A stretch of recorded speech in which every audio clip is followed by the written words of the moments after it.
welcome you to Latin Biz today for this interview. Yeah, we're excited to have you. Give me the backstory. So currently I'm the general manager and director of golf at Santa Ana Golf Club Incorporated, which is located on the Santa Ana Pueblo, which is just north of Albuquerque, New Mexico. So it's in Indian country. It's owned by the Santa Ana Pueblo Indian Reservation. And on our property here, what I oversee is the Santa Ana Golf Club, which opened a 27-hole facility that opened in 1991. Then I also oversee I'm the director of golf also at Twin Warriors Golf Club, which is an 18-hole facility adjacent to a Hyatt Regency Tamaya Resort and Spa.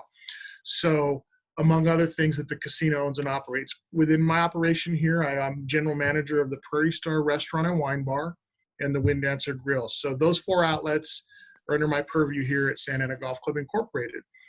Big picture, the tribe also has a casino hotel property adjacent to our other golf course. And so essentially I work for the Pueblo of Santa Ana and report to 800 tribal members that are all owners and literally here on God's country. When you get a chance to come to New Mexico, you need to come. We have 2 hotels, resort, spa, golf, restaurants, fine dining. Wow. That sounds like the perfect invitation. So yeah. What a unique experience though for you. That is something truly unique. I've never heard anything like that. So it's amazing. I've been here 24 years working for the Pueblo and really don't see myself ever working for anyone else. But to segue into my role with the PGA is I'm going to be following in the footsteps, if you will, of Tony Martinez.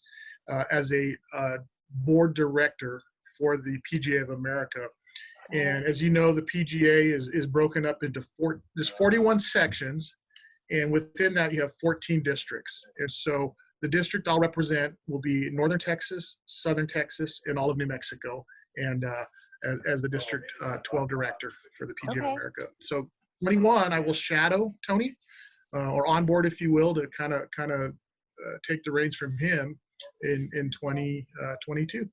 That's exciting. Wow. You had a lot of good stuff happening in the new year then. Yes, it's exciting. And I can't wait to get engaged and get involved with the PGA of America. It's going to be exciting. So you've been there for 24 years. Is that where you were born and raised? Is that where you're from originally? Yeah, so born in Las Cruces, New Mexico, southern part of the state, but reared in Albuquerque, and just have never left. There's been opportunities along the way to I guess take on the other positions in other parts of the Southwest really, and just I haven't had the desire to leave. I love where I was born, love where I was reared, and just a native New Mexican through and through, and can't imagine doing this anywhere else. You know, someday it may happen, but right now this is where I want to be. And I've got deep roots in New Mexico. I've got my mom's family from northern New Mexico. She has 11 siblings. So a large family on my mom's side from northern New Mexico. And then my other side, my dad's side of the family from northern and southern New Mexico, and just generations and generations of New Mexicans that have been here forever and don't plan on leaving anytime soon. So is the history of your family coming from Mexico up or something different? Well, so my dad, funny story, my dad was born in Sonora, Mexico, but only because my grandfather, who was a chemist, was working at the Anaconda mines in Sonora, Mexico. And so, but other than that, we've got roots from Mexico and then all over New Mexico and just. I'm sure lots of interesting stories and ancestry there. Lots of generations and generations. And so my grandfather, I'm going to tell you, is late grandfather who was a chemist at the Los Alamos laboratories. And I want to talk about diversity and inclusion, which I've had an impact on to this point in our section and in the PGA, was one of the first equal opportunity employment officers for the labs in Los Alamos, and was appointed to that position even though he was a chemist in 1971, and was charged with, I love sharing this story, with diversity and inclusion way back when, and was charged with finding people from diverse backgrounds into key positions at the Los Alamos laboratories. And so the common denominator is several 4 or 5 years ago I was appointed chairman of the Diversity and Inclusion Committee, the National Committee for the PGA of America.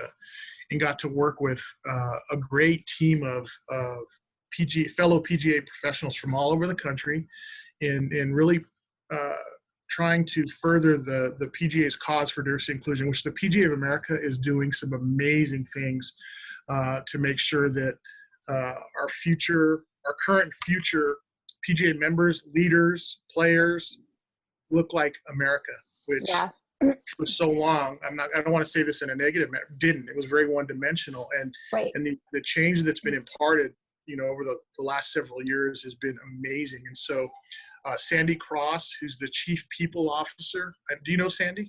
No, I don't. Sandy, she's the Chief People Officer, was the Director of Diversity and Inclusion prior to that role. Along with our committee, we developed a program called PGA Lead, LEAD, which, if you want to look into, is doing some great things, and it's creating, mentoring future leaders in our association from diverse backgrounds, and it's already making some huge impacts with 15 to 20 of these people graduating from the LEAD program, now working as leaders in their sections and at the national level for the PGA of America. Yeah, I think it's amazing. I had spoken to Rachel, I guess maybe a couple of years ago, maybe a year or two ago, we did an interview with her as well. And, it was amazing the things that are happening at PGA for supporting diversity. And like you said, even myself growing up, I grew up in Ohio.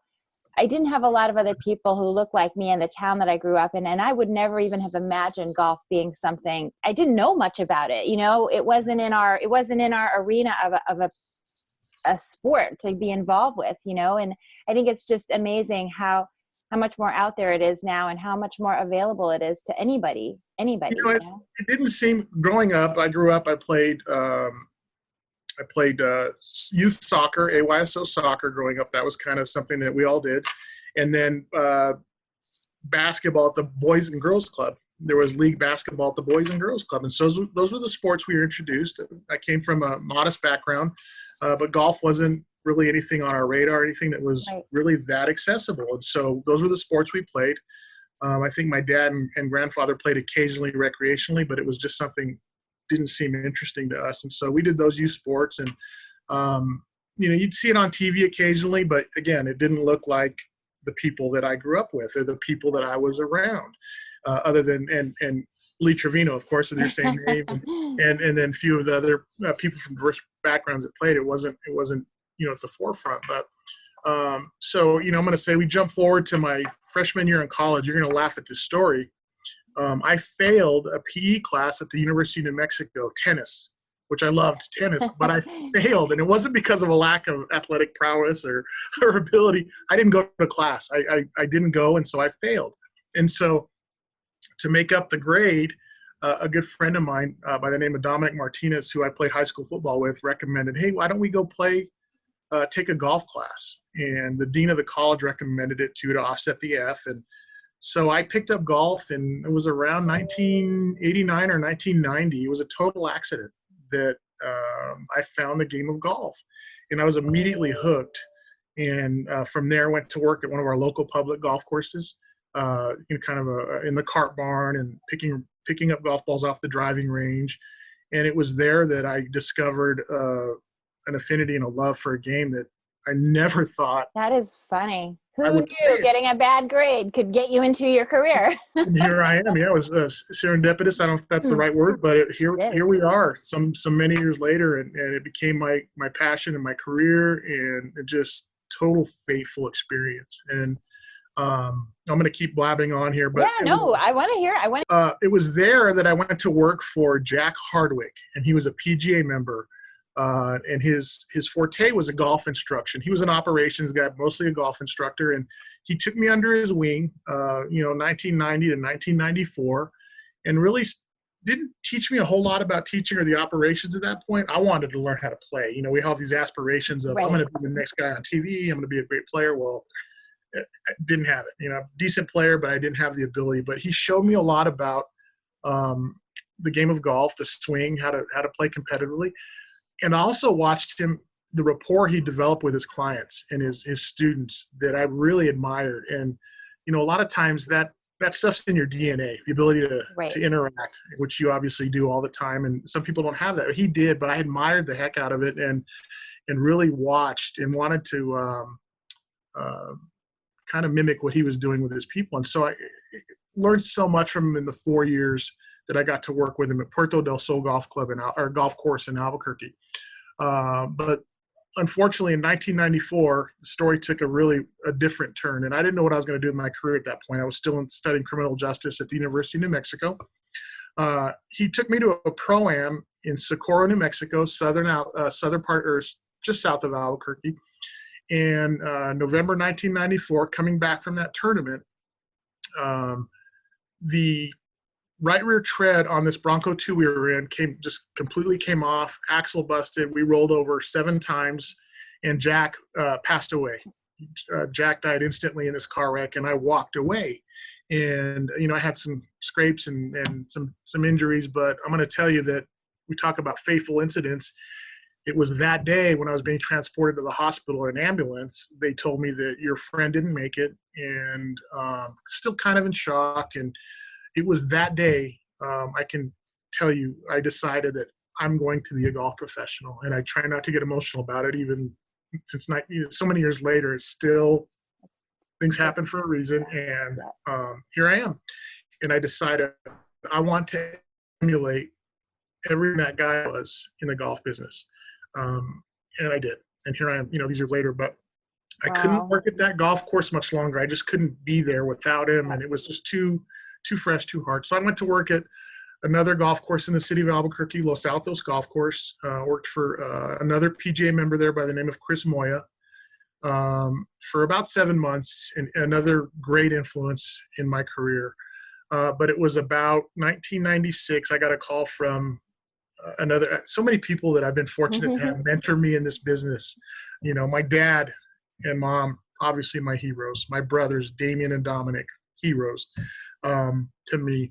But I've had mentors in this business. Roger Martinez is his name. He was my predecessor here, who called me, who we had met, in the trenches playing golf tournaments. And he said, how would you like to come work at Santa Ana Golf Club, which then was the premier daily fee facility where I'm at now. Yeah. Here at the Pueblo of Santa Ana.